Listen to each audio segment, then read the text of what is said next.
తిరుపతిలో పెట్రోల్ బంకులు మొత్తం కూడా కంప్లీట్గా ఒక్కొక్కటి మూతపడుతున్నాయి. డీజిల్ ఇప్పటికే కూడా కొరత తీవ్రంగా ఏర్పడుతుంది. తద్వారా నగరంలోని వాసులు చాలా రకాలుగా ఇబ్బందులు పడుతున్నారు. ఏ పెట్రోల్ బంక్ వద్ద చూసినా కూడా విపరీతంగా వాహనదారులు అంటే క్యూ కడుతున్నారు. 100-200 పెట్టుకునేటటువంటి పెట్రోల్ అంటే వాహనదారులు 500-1000 పట్టుకొని వెళ్తున్న పరిస్థితి. ఇవాళ ఆదివారం, అది కాకుండా రేపు ఇంకా స్టాక్ వచ్చేంత వరకు కూడా పెట్రోలు, డీజిల్ అందుబాటులో లేదంటూ కూడా నో స్టాక్ బోర్డులు పెడుతున్నారు. తద్వారా చాలా రకాలుగా ఇబ్బందులు కొనసాగుతున్నాయని వాహనదారులు చెప్తున్నారు. ఎందుకంటే రేపు ఇంకా సోమవారం అయినా బయటికి అంటే ఆఫీసులకు వెళ్ళాలన్నా లేదంటే కూలి పనులకి వెళ్ళాలన్నా చాలా రకాలుగా ఇబ్బందులు ఉన్నట్టు కూడా వాళ్ళు ఆవేదన వ్యక్తం చేస్తున్నారు.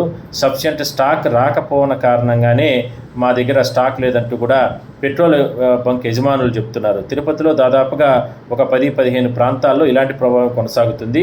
కిలోమీటర్ల వరకు కూడా ద్విచక్ర వాహనాలు, కార్లతో క్యూ కడుతున్నారు.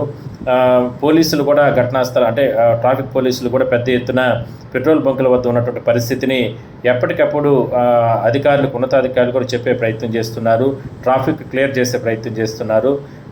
ఇంత ప్యానిక్ అవ్వడానికి అధికారుల నిర్లక్ష్యం కూడా ఉందంటూ కూడా ఆరోపణలు కూడా వస్తున్నాయి.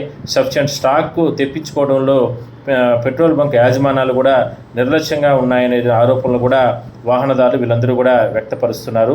సో ఈ ప్రభావం మాత్రం పుణ్యక్షేత్రంలో చాలా రకాలుగా ఇబ్బందులు గురవుతున్నారని మనం చెప్పొచ్చు. సరే, ఇవాళ రేపట్లో ఈ ప్రాబ్లమ్స్ నుంచి కూడా క్లియర్ చేయాలంటూ కూడా చెప్తున్నారు. ఈ డీజిల్కి సంబంధించి మాత్రం అత్యవసర వాహనాలకు మాత్రమే, అంబులెన్స్లు కావచ్చు, ఫైర్ ఇంజిన్లకు, వీటికి మాత్రమే, ఎమర్జెన్సీ వాహనాలకు మాత్రమే ఇస్తున్నారు. ప్రభుత్వ వాహనాలకు కూడా కొన్ని చోట్ల పెట్రోల్ బంకుల వద్ద డీజిల్ అందుబాటులో లేదు. సో మొత్తం మీద దీనిపైన ఉన్నతాధికారులు మాత్రం దృష్టి పెట్టాల్సిన అవసరం అయితే ఉందంటూ కూడా తిరుపతి నగరవాసులు చెప్తున్నారు.